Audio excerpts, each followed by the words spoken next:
हर दिन एक भिखारी दरवाजे के पास आकर भीख मांगता था और घर का मालिक हमेशा घर के बाहर आते ही उसे देखकर फिर जाया करता। कई बार उसके लिए गालियां भी बकता। वो कहता, तू जिंदा ही क्यों है? पूरी जिंदगी ऐसे ही भीख मांगेगा क्या? धरती का बोझ क्यों बना बैठा है? और कभी कभी उस भिखारी को गुस्से में वह धक्का भी मार दिया करता। इतना कुछ हो जाने के बावजूद अधिकारी के मुंह से सिर्फ यही निकलता कि भगवान तुम्हारे पापों को माफ करे। एक बार सेठ को धंधे में बड़ा नुकसान होने की खबर मिली। सेठ बहुत परेशान था कि तभी उसके दरवाजे पर वही भिखारी आया। गुस्से में अपना आपा खोते हुए सेठ ने उस भिखारी को पत्थर दे मारा। पत्थर लगने के कारण भिखारी का सर फूट गया और उसके सर से खून बहने लगा। फिर भी दर्द से कराहते हुए भिखारी ने इतना ही कहा, भगवान तुम्हारे पापों को माफ करे। भिखारी वहां से चला गया। सेठ सोच में पड़ गए।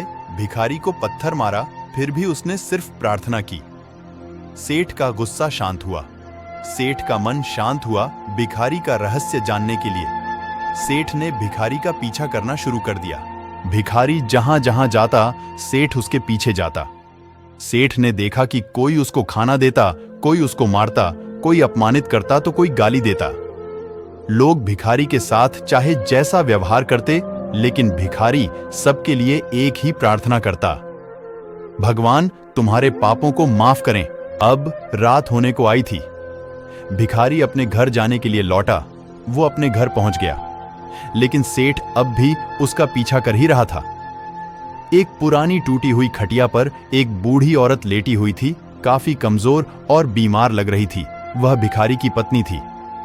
अपने पति को वापस आता देख वह खाट से उठ खड़ी हुई। पत्नी ने अपने पति के भीख वाले कटोरे में देखा, उसमें सिर्फ आधी बासी रोटी थी। उसे देखकर वह बोली, आज बस इतना ही मिला? और हाँ, आपके सिर से खून निकल रहा है, ये चोट कैसे लगी? बूढ़ा भिखारी बोला, आज बस इतना ही मिला, किसी ने कुछ दिया ही नहीं, सबने गालियां दी और एक नए पत्थर भी फेंकना, इसीलिए मेरा सर फट गया।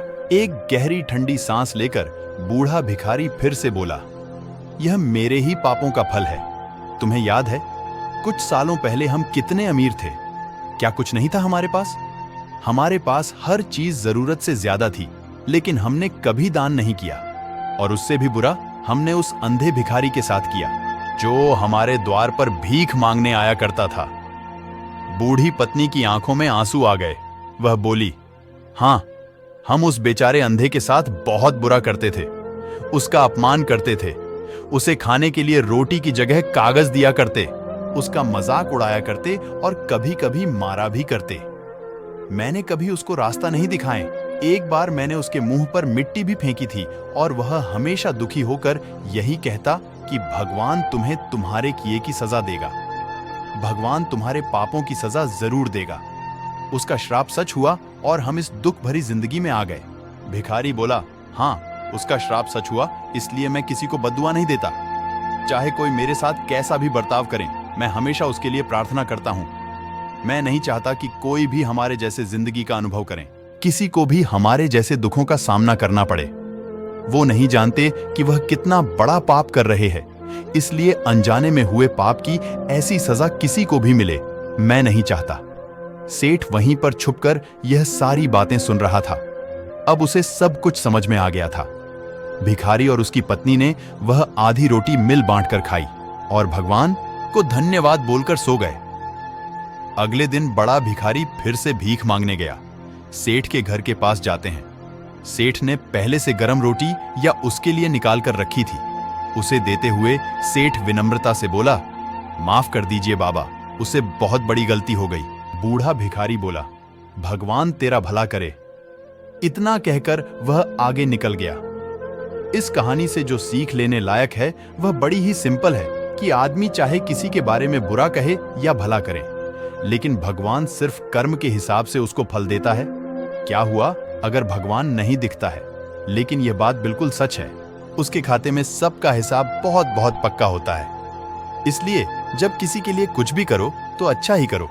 तो दोस्तों, आपको यह कहानी कैसी लगी? कहानी अच्छी लगे तो लाइक, सब्सक्राइब और शेयर जरूर करें।